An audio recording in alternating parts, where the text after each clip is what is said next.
In my past life, in order to bring glory to my family, I sold my dignity, danced seductively, and tried to win the emperor's heart. The refined and calm emperor would transform into a fearsome tiger or leopard at night. His gaze toward me was always cold, yet full of a playful, detached amusement. I knew that to him, I was nothing but a plaything, much like the lost love of his youth, who had passed away too soon. When I opened my eyes again, I was back before everything had even started.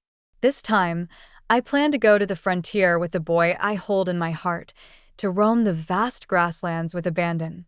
But when I trembled and knelt publicly, pleading for a marriage decree, the usually composed emperor was so furious that he crushed the jade in his palm. The 10 years of those unbearable past memories felt like a dream I could never revisit. Thankfully, now everything has yet to begin. Today is a palace banquet, and I didn't bother dressing up meticulously like I did in my previous life. I looked at the noble ladies beside me, their smiles brighter than the flowers of spring, but in my past life, the intrigues of the harem twisted us into something terrifying. What is my sister thinking? The imperial concubine's face was pale, her cold hand lightly resting on my wrist. My eldest sister, the emperor's lost love, graceful, virtuous, dignified, she was the kindest person I remembered. Sadly, she never lived to see the emperor fulfill the promise they made as youths, to make her his empress. Why are you dressed so plainly today? You don't seem like yourself. The imperial concubine coughed repeatedly, like a pear blossom crushed by a heavy rain, beautiful yet fragile. I've been feeling unwell lately and had no heart to dress up. The imperial concubine wasn't upset with me. She simply pulled me toward the center of the banquet hall. From a distance, I caught sight of that familiar, handsome face from my past life, and I froze in shock, stopping in my tracks. Your Majesty, I should sit at the outer seats. But haven't you always wanted to see His Majesty's face? The imperial concubine's tone was somewhat anxious. I'm afraid I can't bear the glory of the family. This time you're entering the palace, Father specifically asked me. That is my brother-in-law. I whispered, my voice small but firm. I married him because he was the boy from my dreams. The words my sister said before her wedding echoed in my mind now. She stared at me, her hands weakly falling by her side. The bright, lively eyes from before had been hollowed out by the palace's intrigues, losing their former sparkle. The banquet finally began. She returned to her seat at the head table and put on a charming smile. My heart ached for her. From time to time, concubines from the harem recommended their younger sisters to perform, and laughter filled the hall. I took a sip of wine, the spiciness making me frown. In my days, I felt a sharp gaze like that of a hawk. I dared not look up. His eyes seemed to casually sweep over the young lady in the corner. I remembered the first time I saw her. She was a little girl who needed help getting on a horse, but now she had grown up and was still just as cute. He shifted his gaze back to the imperial concubine beside him, who once reminded him of the girl, but now, she didn't resemble her as much. The imperial concubine shivered under the emperor's gaze, cautiously offering a soft smile. My younger sister is feeling unwell today, so she didn't prepare a performance.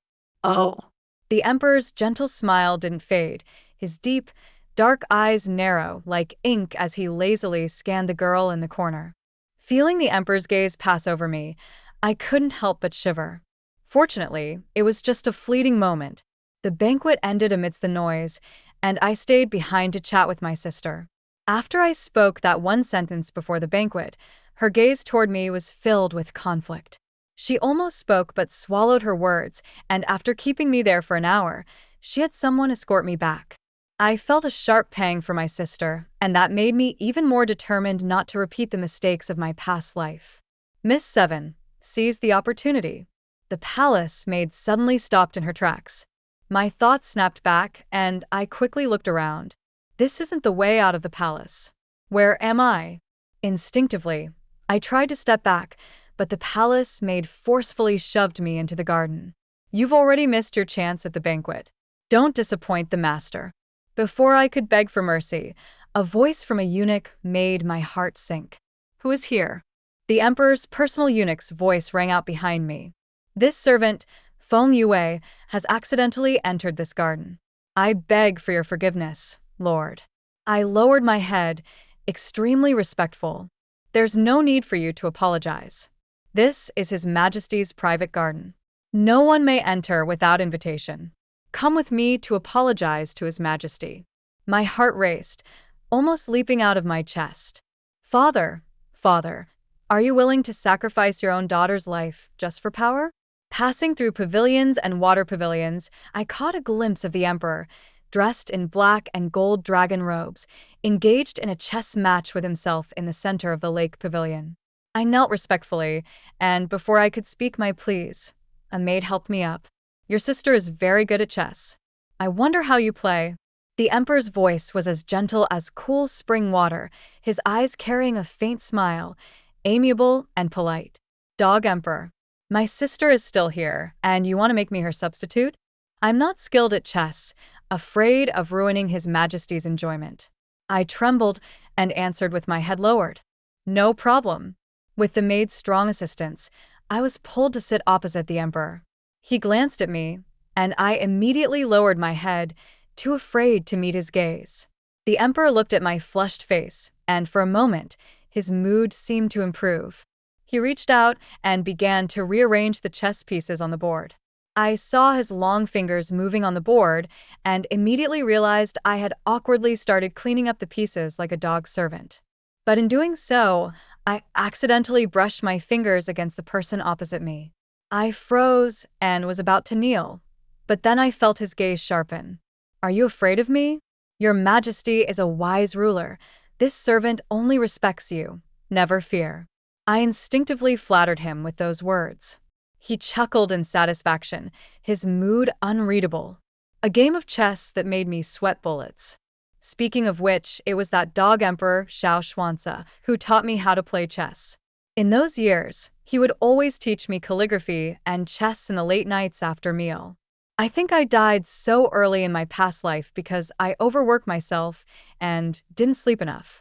The emperor lazily leaned back in his sandalwood chair, his dark eyes filled with deep, inscrutable emotions, intently watching the young lady who had become absorbed in the chess game.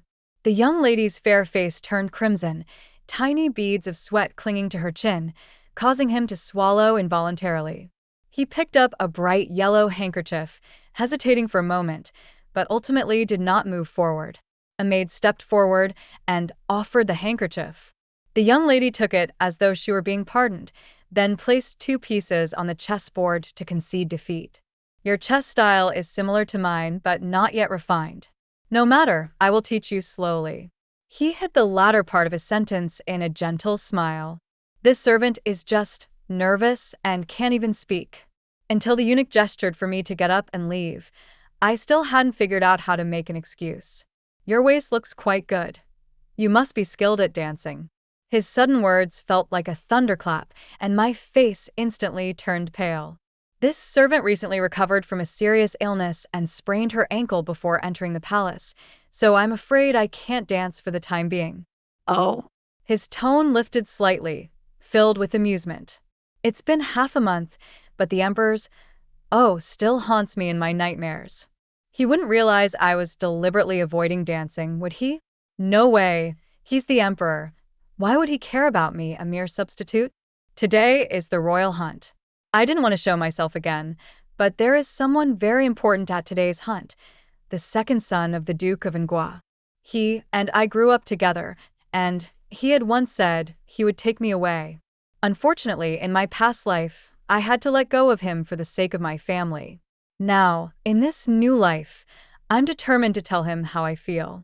My father is usually strict with me, and this is the only occasion I can leave the palace.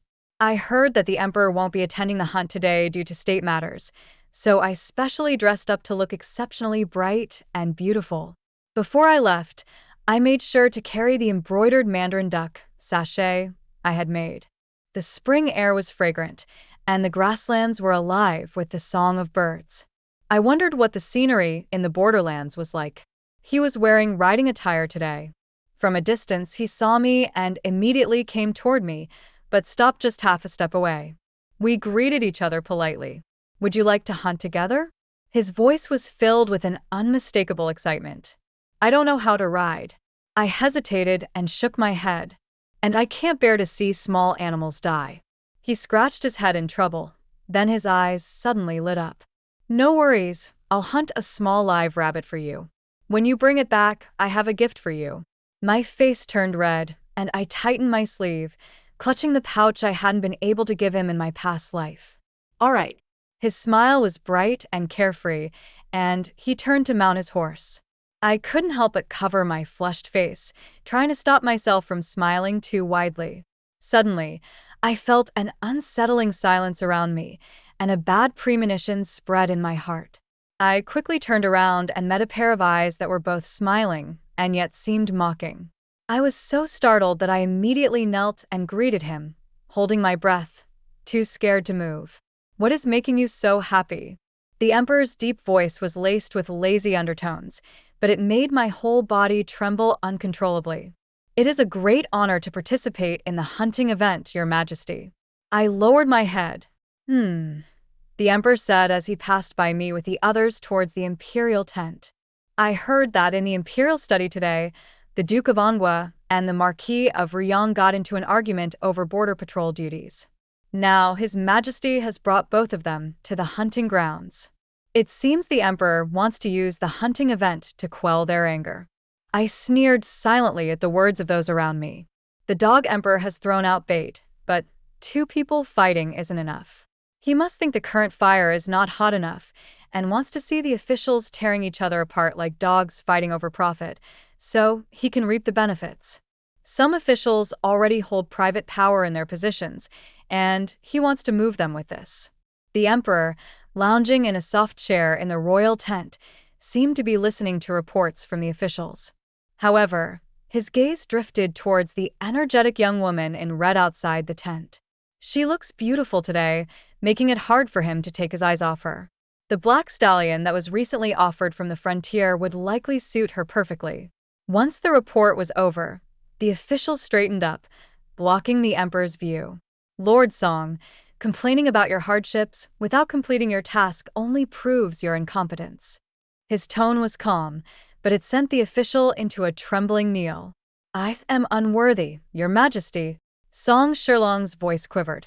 Please, Your Majesty, grant me another chance. Before May, I will certainly deliver a satisfactory result. There is no need for such formality during the royal hunt. His gaze shifted as the girl left. The young man eagerly presented me with a small wounded rabbit. Did you bandage it? I asked, noticing the clumsy bandage on its leg, and couldn't help but smile. Yes, I was afraid you would be scared of the blood, he said. My heart warmed as I looked at his eyes, growing gentler. Just as I was about to offer him the pouch I had sewn, a loud roar made me lose my balance. The young man instinctively covered my ears with his hands. We both turned towards the sound and saw several men pulling a wounded tiger with iron chains. Wow, your brother really shot that tiger. The boy was excited and started running to see it but hesitated, not wanting to leave me. I thought he was boasting when he said he'd hunt a tiger for the Emperor. Hunt a tiger for the Emperor? Could it be that my brother is also eyeing the border patrol position? I had planned to quietly wait for the hunt to finish, but I was unexpectedly called to the tiger banquet in the palace. The banquet was filled with a strong smell of blood, and the tiger was thrashing violently in its cage, the sharp iron spikes piercing its skin, with blood oozing out. Many people around looked fearful, but the man in the black dragon robe sat calmly in the center, exuding an air of nobility. Your brother said he wants to transfer his reward to you, he said leisurely, stroking the fox for scent by other ministers. Whatever you want, I will grant. It seems my brother wants to give me a chance to enter the palace. I am of age, Your Majesty.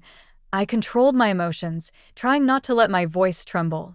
The Emperor, seated high above, was already considering what position to offer me in the palace.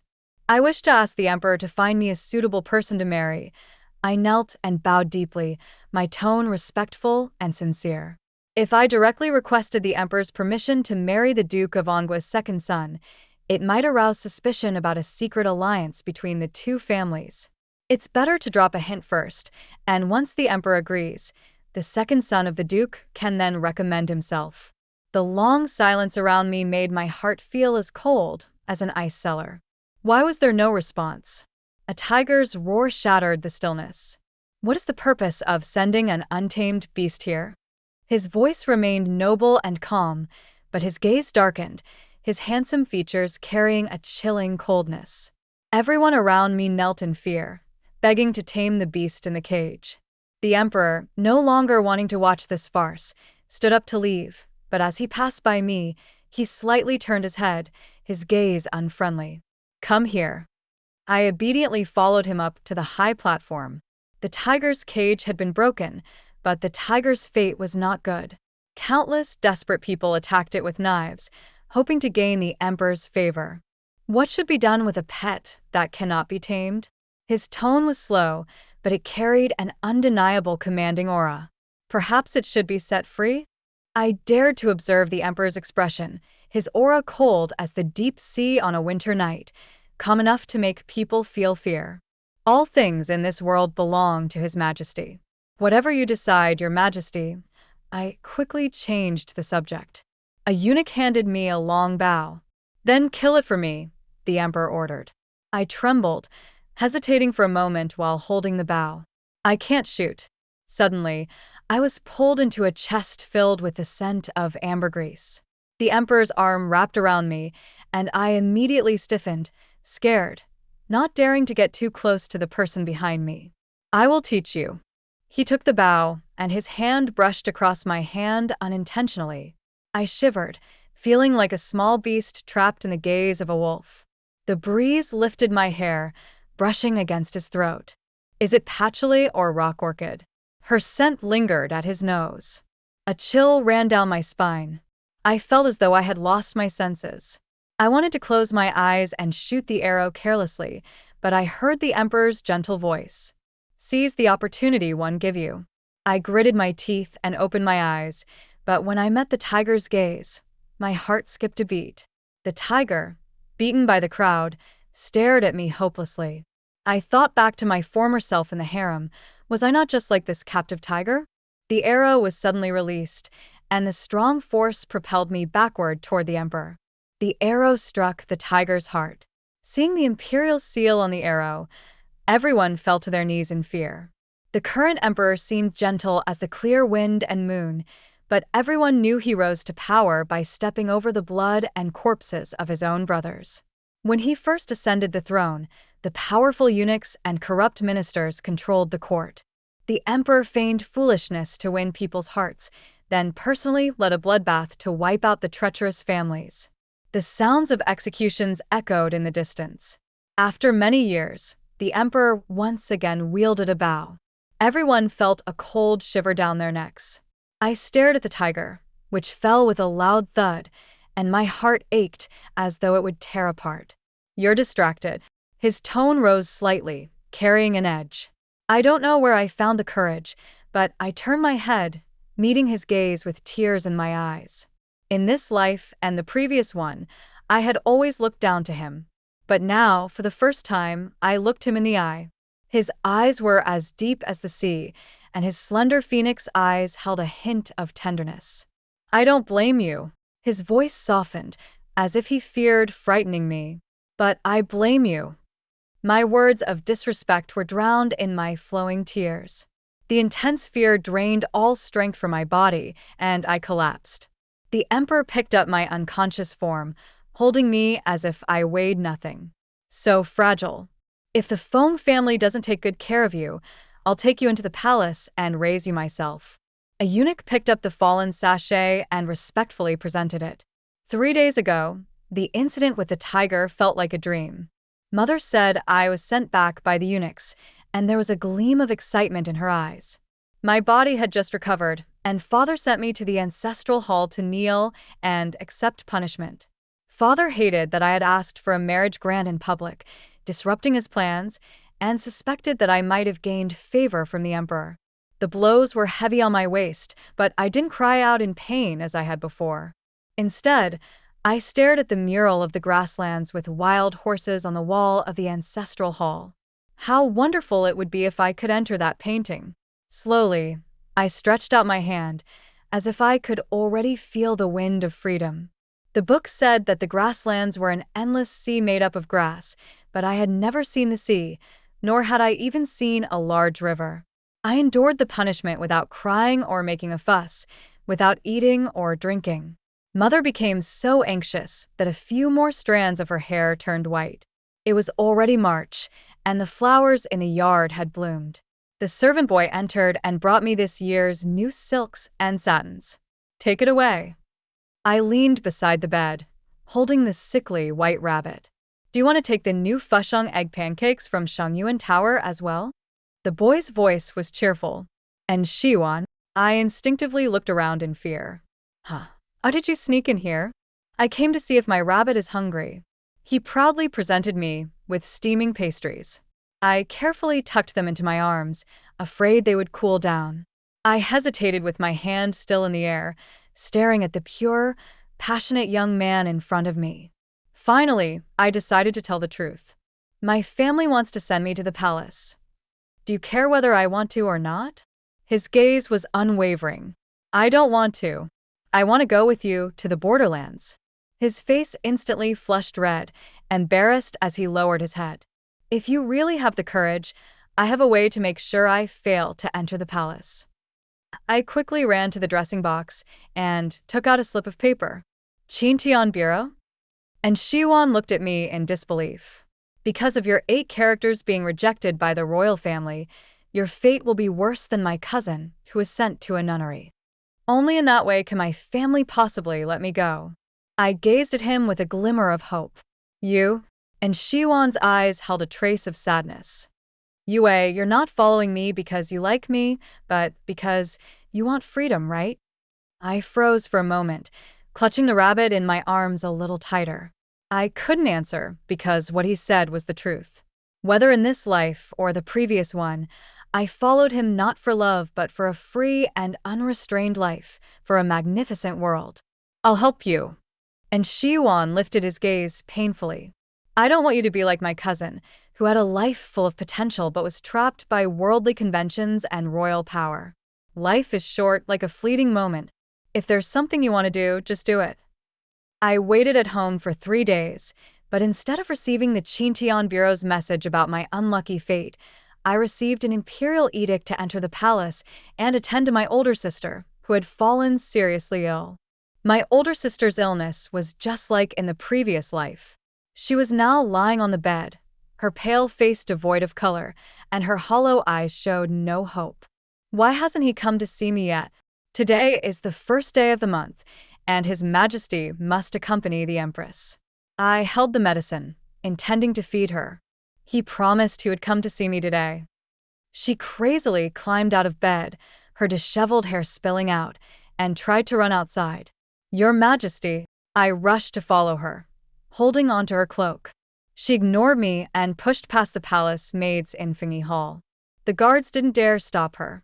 At this moment, she was like snow in early spring. Just a slight touch could make her melt. "You're crazy." The Empress angrily caught her faltering body. "His Majesty is in the study. Coming to me is useless. He promised to come today to see me." She collapsed weakly, muttering to herself. "Send the imperial concubine back to rest and summon the imperial physician." The Empress helplessly rubbed her forehead, and at that moment, she saw me kneeling on the floor. "Let's go together." My older sister's emotional illness was too severe, and she was at her last breath. The imperial physician was helpless. The Emperor's feelings were as thin as cicada wings. She slightly raised her head, refusing to let the tears fall. "Awe, you're more clear-headed than me. Perhaps you are the one who can carry the glory of the Feng family." Seeing that I didn't respond, she gently took my hand. "I'm not forcing you, but I miss the time when we were children and I would watch you dance." Her eyes seemed to drift far away. In the cold nights of the palace, I learned a few songs on the zither from the Empress. "I wonder if you can dance for me again." "All right." My eyes softened. I loved to dance since I was young, but father thought it was the hobby of an actress, so my sister often helped me hide it, sometimes even distracting father for me. Under the watery moonlight, my graceful figure danced through the flower shadows. The petals seemed to have a life of their own, fluttering as I swirled, my dance quickening with the music. Thin silk curtains floated down from the palace, intertwining with the movement of my clothes, resembling a bird about to break free from its cage. When the music ended, I ignored the mess of my hair blown by the wind and danced lightly towards where my older sister lay. How was my dance? I stopped behind the white veil.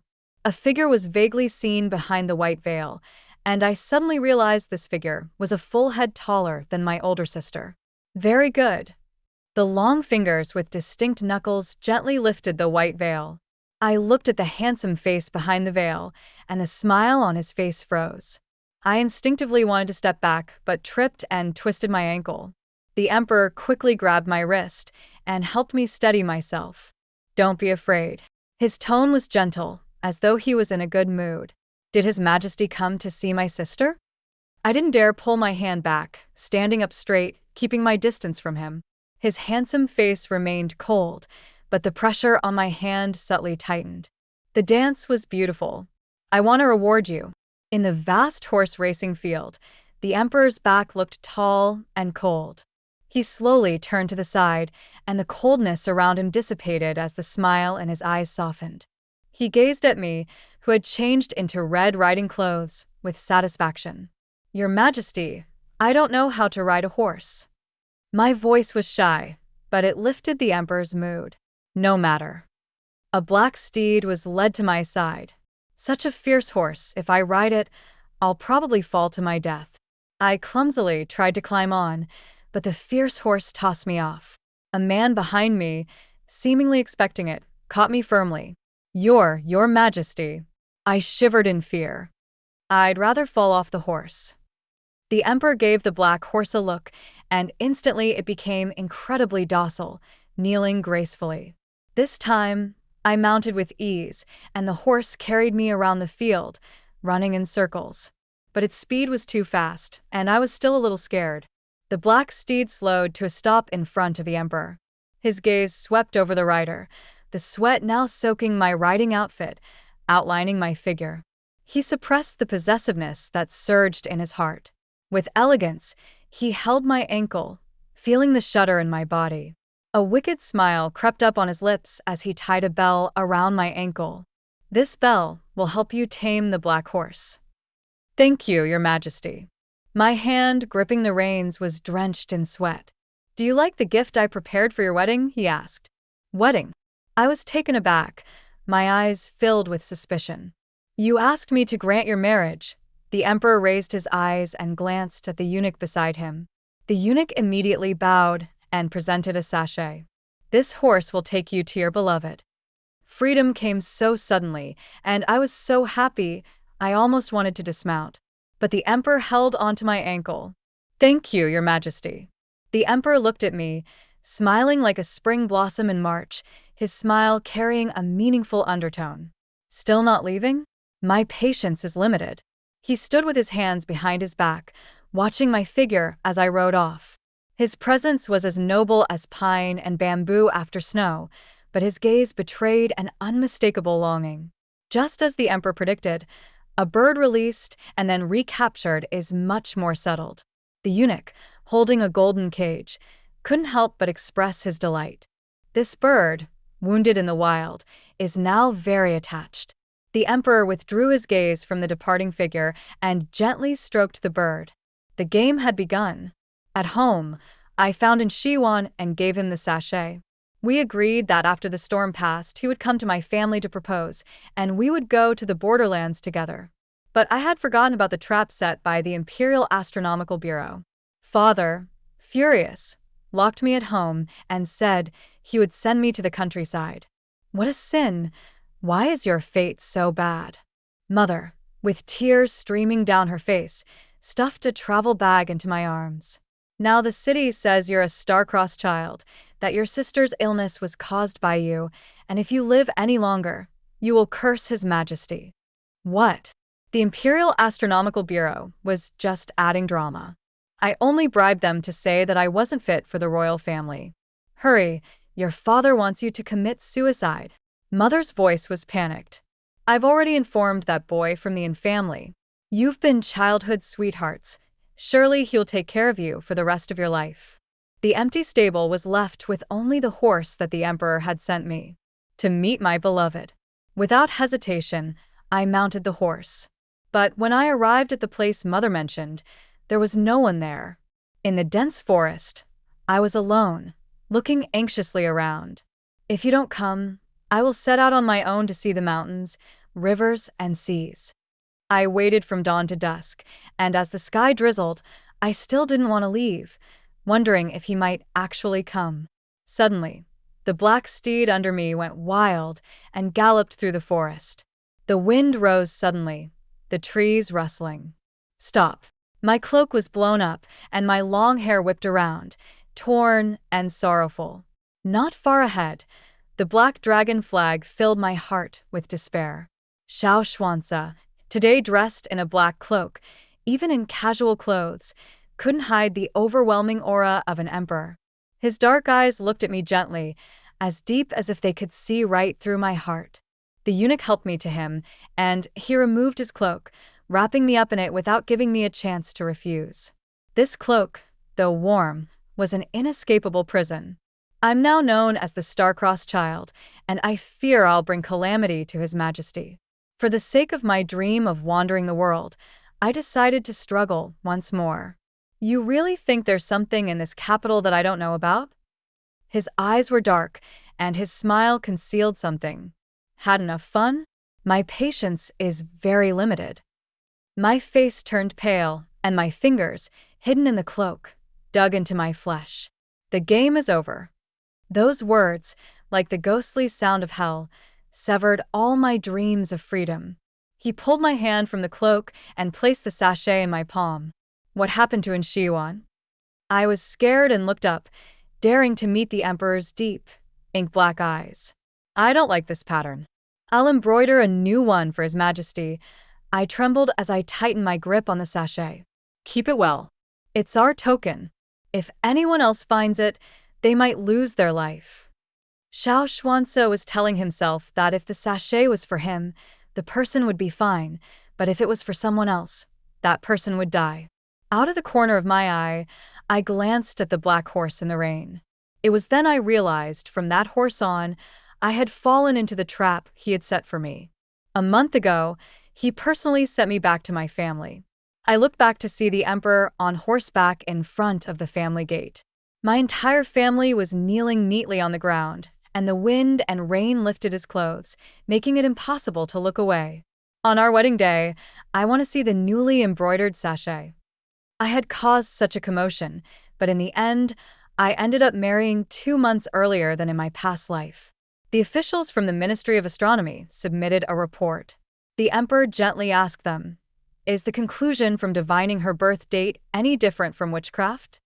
The officials immediately fell silent, and from then on, they only observed the stars, never again making human predictions.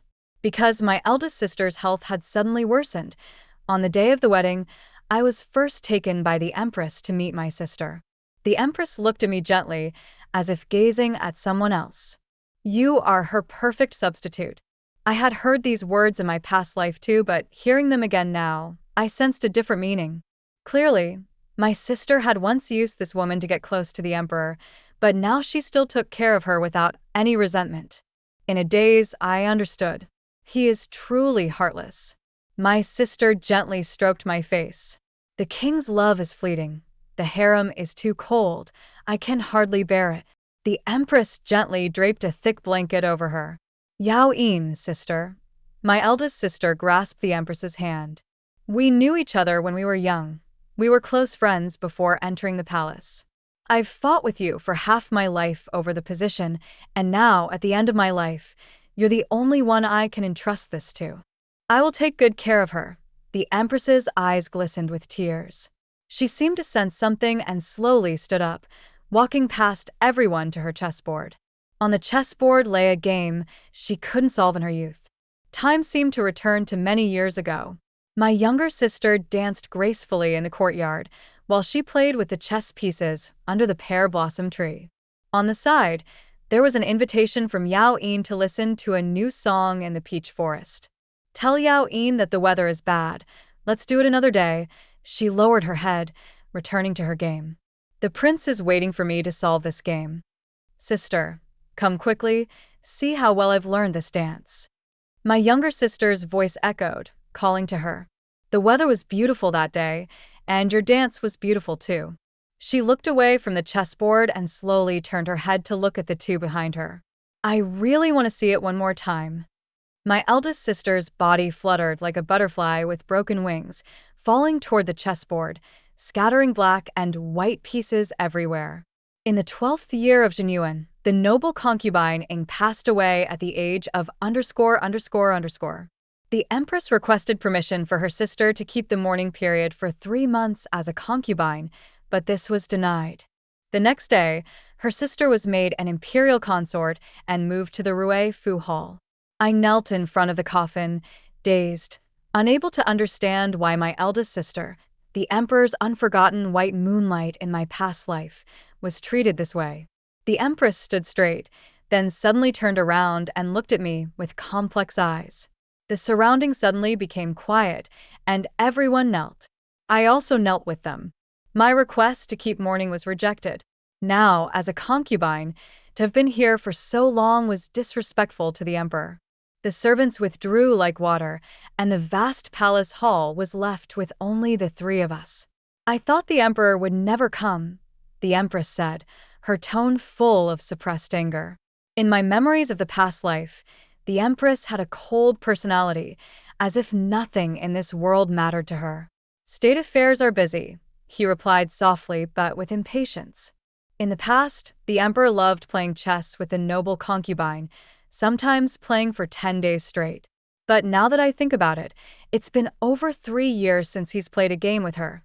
The empress lowered her eyes, speaking humbly.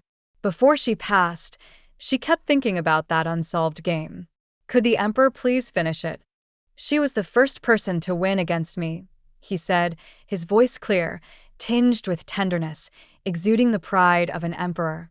Then suddenly his tone shifted. "But she could never win against me again." He sneered disdainfully, his gaze filled with an alluring power.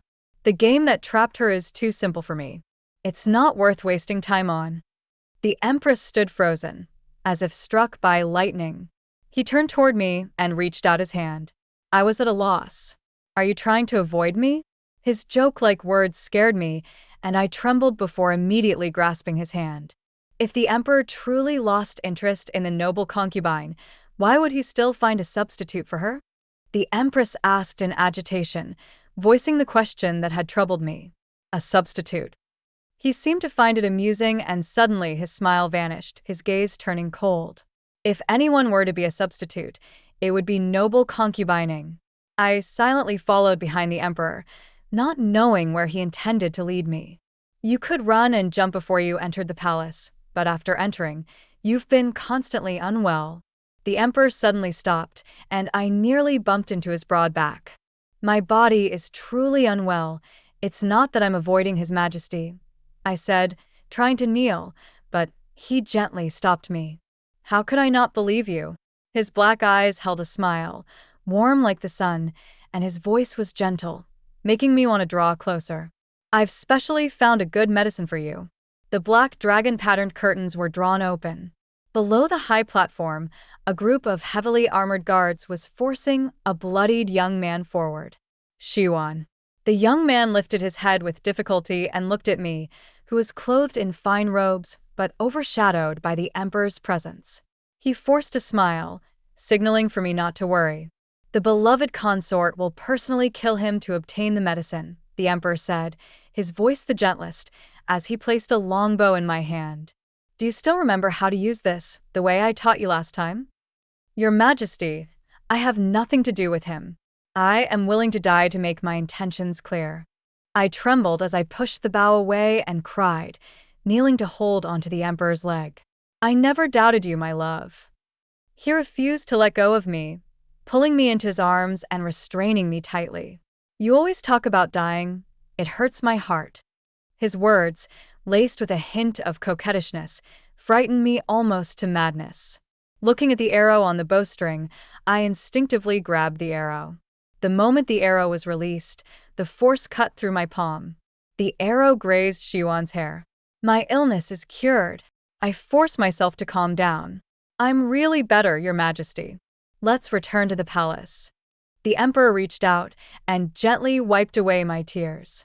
But the coldness in his eyes told me this hunt was far from over. I remembered the tricks from my past life, the corner of my mouth curling into a delicate smile. My eyes were filled with tears, but hidden beneath was tenderness.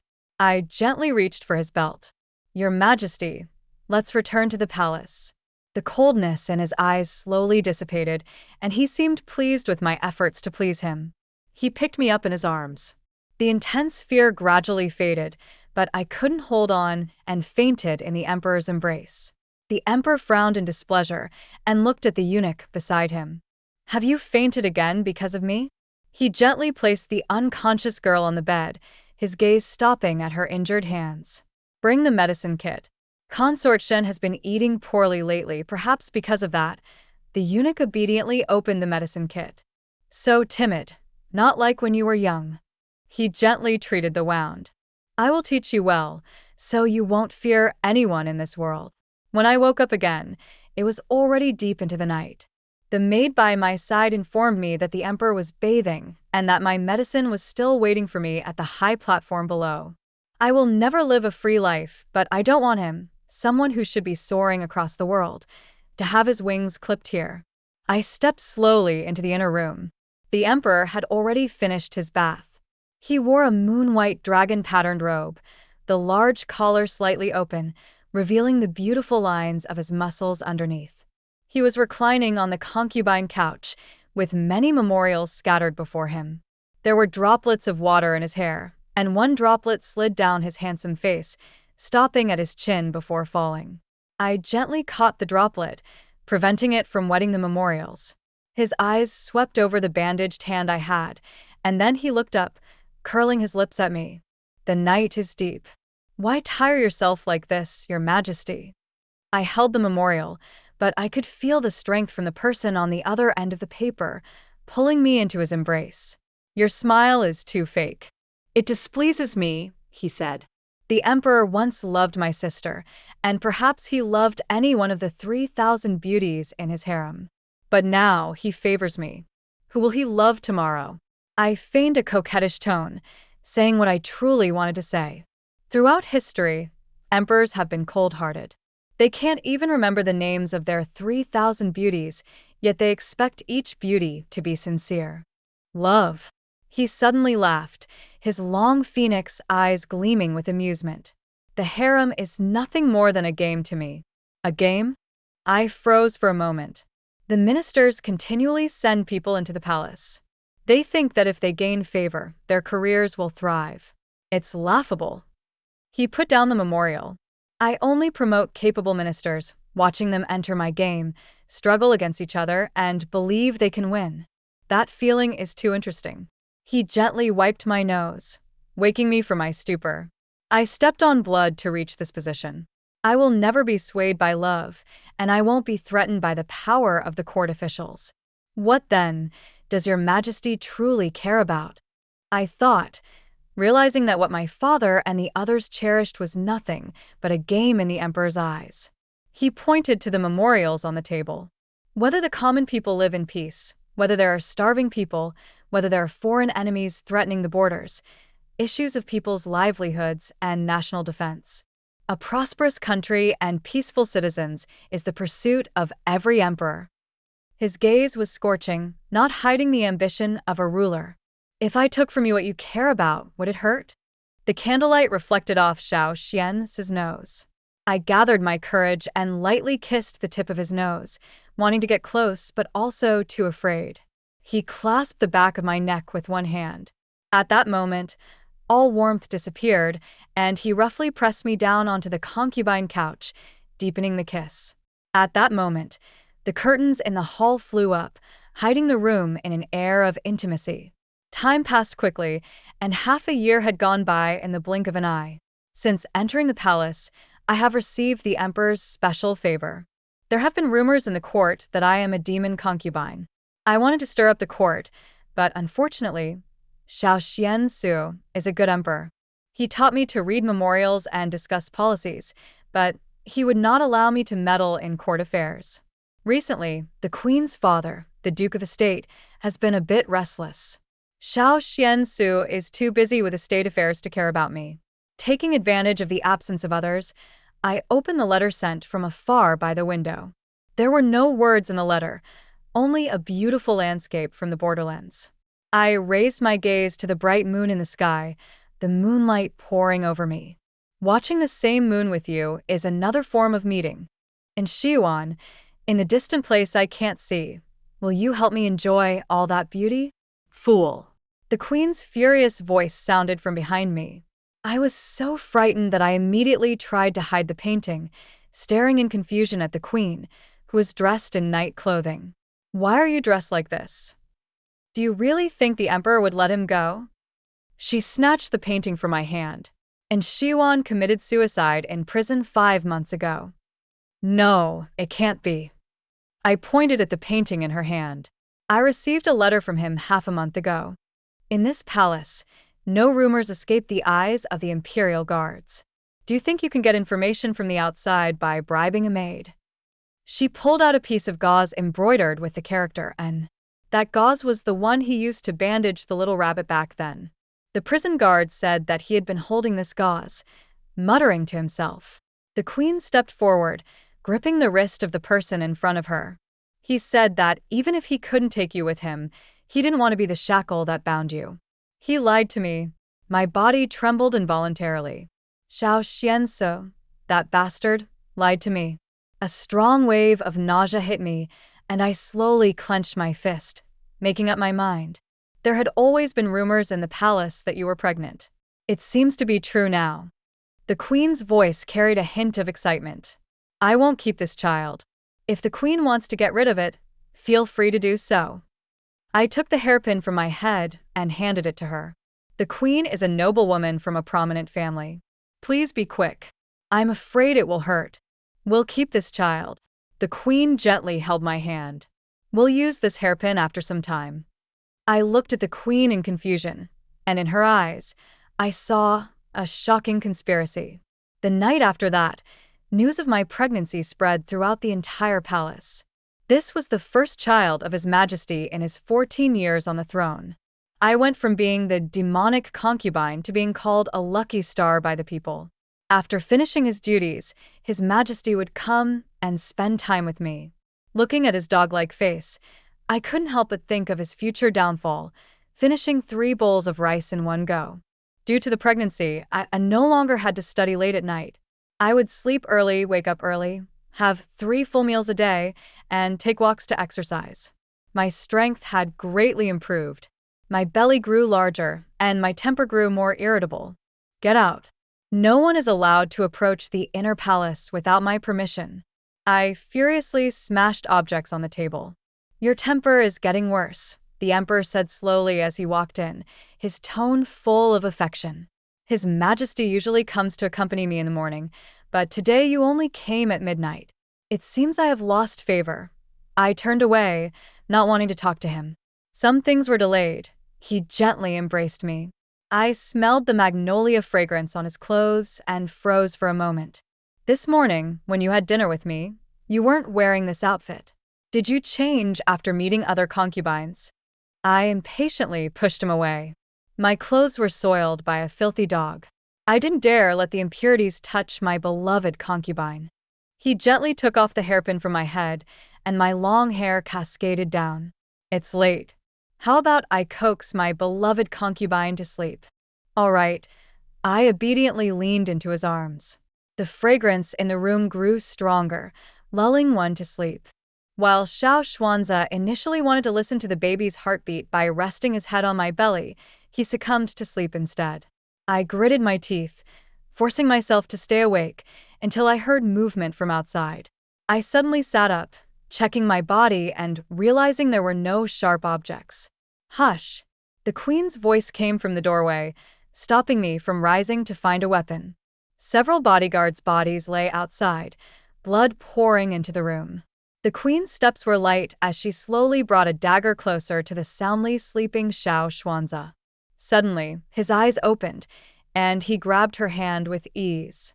"I told you, as long as you control your father's military power, I won't harm your position," Xiao Xuanze said with impatience as he sat up.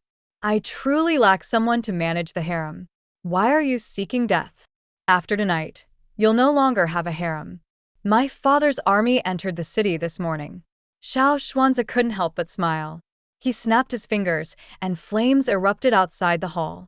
"The rebel army has been completely eradicated." The queen froze at the familiar voice. It was one of her father's generals. "You dog emperor, return my father's life," she cried, gripping the dagger and slashing at him. But he had already anticipated this and dodged, kicking her to the ground. Xiao Xuanze leaned lazily against the bed, taking the dagger from her hand, looking down at the woman on the floor with an unreadable expression. "You've always been clever, but now that the situation is settled, why are you still so obstinate?" "A mayfly shaking a tree. I have no regrets in death." The queen's voice was firm and desperate. "You've been in the palace for more than 10 years, and we've treated each other with respect. Why do you hate me so much?"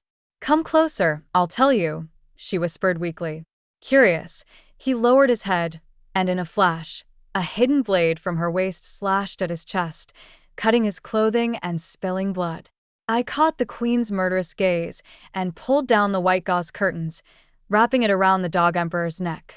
He grasped the queen's dagger, and in an instant, it cut through her throat, the blood splattering on his face. He swiftly turned the blade in his hand, slicing the white gauze that had nearly strangled him. I was flung to the ground by the force. The emperor discarded the dagger, staring at his blood-soaked hands, a violent smile curling his lips.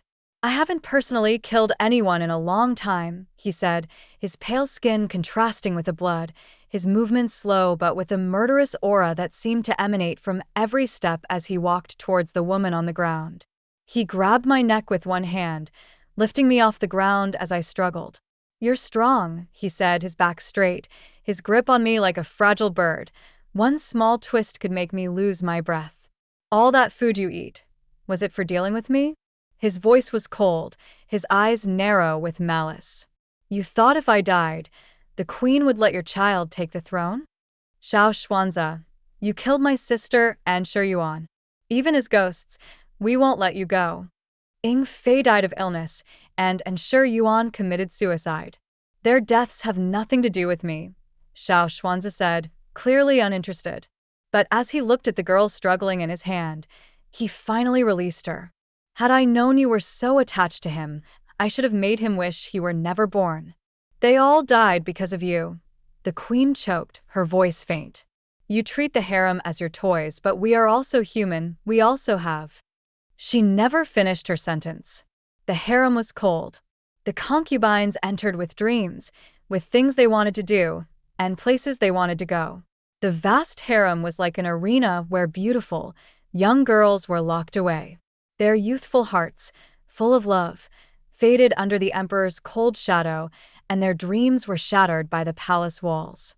Over time, they became bitter, full of mutual disdain. As the queen's eyes closed, my heart turned to ice. "Take her away," he said suddenly, pausing. "She should no longer be called the queen," he muttered, struggling to recall her name. "Forget it. Drag this woman out." Her name was Lin Miaoyin, not that woman. I carefully wrapped the white gauze around her neck. "Do you know your death is coming soon?" He stepped close to me, his obsidian eyes glinting with a chilling, hypnotic gleam. Suddenly, I wasn't as afraid. For the first time, I showed him a genuine smile, relieved and light. "Thank you, Your Majesty. Aren't you afraid I'll make your family accompany you in death?" His laughter was low and cold, sending chills down my spine. "You said you only promote capable officials. The harem and the former dynasty have nothing to do with each other. My father is good at making money, and there's no one more suitable for the position of Minister of Revenue than him. The cold smile on his face was replaced by appreciation. I'm leaving the palace. The secret guards pushed the door open. Your Majesty, your injuries? I'm fine. He grabbed my wrist and pulled me along. Aren't you angry with me? Let me show you the true way to take revenge on me. After I grew to despise him to the core, I took separate carriages from him. The carriage slowly entered the busiest night market in the capital. Although I was born in the capital, my father always kept me confined at home, citing that I hadn't been married yet. For a moment, I was dazzled by the thousands of lights around me. Stop the carriage. I couldn't help myself and jumped out of the carriage. Not far away, a tall and elegant figure walked toward us. His exquisite features were cold and frosty. After removing his black dragon robe, he changed into a moon-white outfit, looking like a banished immortal with an air of aloof nobility. Do you like it? He placed a lantern into my hands. If it weren't for the marks on both of our necks still being visible, I might have believed this was all just a dream. Do you think we could still fall in love? I disdainfully pushed the lantern away. Or, do you want me to see your great achievements again and tell me what a great emperor you are? Rather than killing me, you should take my place, he spoke softly, coaxing me gently. You despise me for causing so many deaths, but if I die, do you think your child can secure the throne? The world will fall into chaos, and the number of lives you will have to bear will far exceed mine. I stood there stunned for a moment. Perhaps my previous thoughts were right. Wait until I was stronger, and then kill the emperor, supporting my own child to take the throne. Rather than being coerced by imperial power, I should control it myself. A peddler selling tiger shoes suddenly approached us. The guards instinctively tried to draw their swords to stop him. Madam, my tiger shoes are loved by all the children in the city. Why don't you let your husband buy some? Xiao Xuanzi smiled in satisfaction, signaling the guards to let him be. The guards pulled out money and bought all the shoes. I stared at the tiger shoes and a soft smile appeared on my lips. I once had a dream, in which everything went as you wished.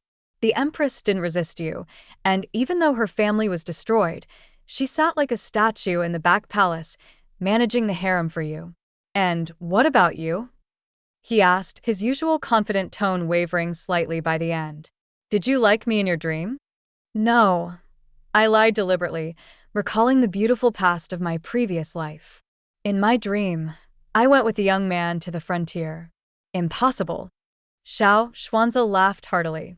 No matter how many times you dream, you can't escape me. Your Majesty always makes me feel as though you truly love me. I do love you. He responded without a second thought, his gaze full of warmth and sincerity. Loving someone means making them happy. Then I'm not happy. He seemed to be puzzled for a moment. I like you, and that's enough.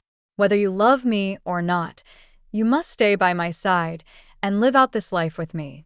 Yes, you're the emperor. You don't need to talk about fairness, nor do you need to care about anyone else's feelings. If you like someone, you keep them by your side. This is the privilege of tyrannical power. I avoided his gaze and looked up at the dark sky. One day, I'll make you regret your selfish and narrow love and everything you've done.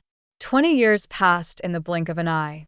The emperor, once known for his wisdom, had grown obsessed with the ideas of immortality and the afterlife due to his health in recent years.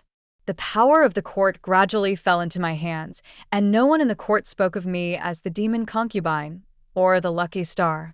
When they thought of me, their eyes were filled with fear. Inside Taiha Hall, there were arrays and bagua diagrams everywhere. The aging emperor, dressed in his black robes, leaned against the bed. He had a face that made others envious. Even though time had made him age, he still couldn't hide his beauty. He looked at me, his eyes shining with some light. Your Majesty, why seek immortality? The state affairs are all in my hands now, and it no longer matters if you live or not. I've waited so long for this day.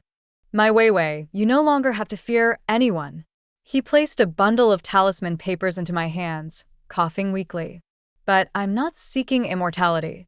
The talismans were marked with my birth date. This life is too short. I want to be with you for all eternity." He smiled gently, his slender fingers brushing through my loose hair. "Impossible." I snatched all the talismans from his hands. "Every day by your side feels like living in hell. For hundreds of generations, you will always be my wife." He didn't resist, only smiling gently. I was startled by his smile. "Superstition. All of it is futile superstition."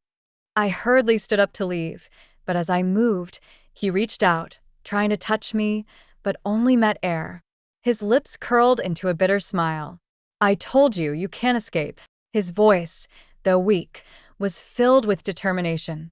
His hand, hanging in the air, fell weakly. As I exited the palace gates, I heard the mournful cries of the eunuchs behind me. "His Majesty has passed." The wails grew louder, striking deep into my heart. "Impossible. It's just another one of his tricks to make me go back." I shook my head in disbelief. But the people around me were all kneeling before Hall. "Good riddance, after so many years, he's finally gone." Tears silently fell from my eyes. It was strange. I had waited so long for this day, yet I felt so sad. Epilogue. As the Empress Dowager, I ruled the court for more than 10 years. Though Xiao Xuanze was dead, it seemed as though he was never far from me. Whenever I reviewed memorials, it felt as though he stood behind me. When I faced off against unruly ministers, it seemed as though he were right in front of me, guiding me on my next move. I waited for 20 years, took his empire, yet I never expected that in the end, I would become his most accomplished student. The ministers despised me to the core. I knew that when I died, the world would curse me, condemning me to 10,000 deaths. But what did it matter? Now, they all knelt before me, and everything in the world was under my sole discretion. As long as I lived, they didn't even have the courage to raise their eyes to me. No one dared defy me. Outside the Chao Lu Hall today, there knelt an unfamiliar woman. She wore official court attire and knelt straight as a pine tree. Since I took charge of the court, I advocated for women to leave their homes and walk independently in the world. Now, there were many women among the ministers. "I do not wish to enter the palace and serve the emperor." "But you have someone you like?" I stood high, calmly looking down at the ants below. "I am skilled in silk weaving, and I wish to go to Jiangnan to contribute my humble efforts." "Are you trying to escape?" I asked, with a hidden smile. "Tell me the truth." "I don't like the crown prince, and I don't want to marry anyone." The woman's voice trembled but was firm. "Approved." An hour later, the emperor stormed into my chamber in a fit of rage. "Why did you let her leave?" "She doesn't like you," I replied casually. "I am the emperor. It's not for her to decide whether she likes me or not. I am the Empress Dowager. As long as I live, you cannot use your imperial power to force anyone into the palace." I gently patted the emperor's shoulder. The emperor stared at me in silence. I knew he was waiting for the day he could defy my authority. With the first seeds of spring buried in the soil, my body began to fail me as well. I secluded myself in the harem, controlling the imperial power with this knife, granting many their freedom, allowing them to taste a bit of freedom in this feudal and numb era, to see the world and its mountains. Now, having governed for nearly 20 years, I had expanded the empire, and the people submitted. I looked at the grand map of the empire hanging before me. What I had wanted at the start wasn't this. I simply wanted to see the beauty of the world with the one I loved, to roam freely in the mountains and wild places. I wanted to escape these chains of imperial power. I gave a self-deprecating smile and picked up the landscapes sent from travelers across the land. How I longed to see them in person. "Mother, it's time for you to go. Everything you've done will turn to dust." The emperor slowly walked up behind me. The seeds of hope, after being buried, will grow with even more vitality. I gripped the painting tightly, a smile of relief on my face. After thousands of years, they will eventually have the chance to bloom in full. The paintings scattered across the floor, and the empty inner palace fell silent. End of the story.